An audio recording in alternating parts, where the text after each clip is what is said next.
Continuing coverage tonight, another member of local law enforcement is in hot water over social media postings. Now, this time, a Shelby County Sheriff's Office detective is suspended with pay while the department investigates whether he violated its social media policy.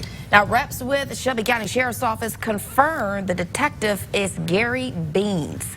Local 24's Austin Lewis joins us now live in the newsroom. Now, Austin, you spoke with the man who claims he posed as a woman on Facebook and exchanged sexually explicit messages with Detective Beans. That's right, Rudy. Thorn Peters, who asked that we call him Kingpin Thorn Peters, a self-styled prophet crusading to legalize cannabis, says he sent the post to Detective Beans out of revenge. He says he wanted to get the detective in trouble because he says Beans campaigned to close down his Millington area club 7 years ago.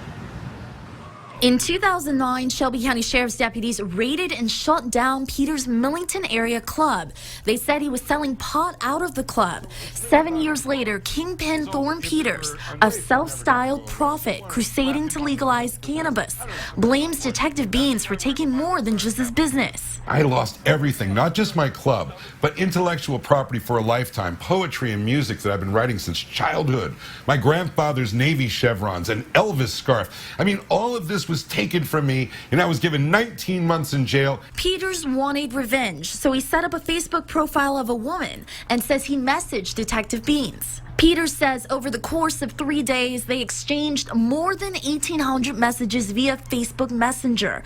He says many were sexually explicit. According to Shelby County Sheriff's Office policies, deputies are prohibited from using sexually explicit language on social media. It also prohibits the display of Shelby County Sheriff's logos. According to video captured by Peters, it appears Detective Beans' profile picture during their exchanges was a Sheriff's Office badge.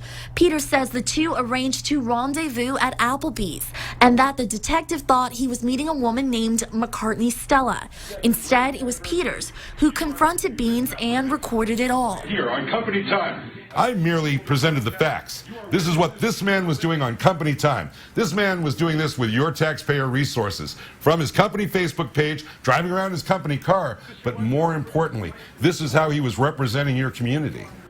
Now, Rudy, Kelly, we did try to speak with Detective Beans, and to be clear, the detective is suspended with pay while the Shelby County Sheriff's Office determines whether he violated its social media policy. He is not accused of a crime.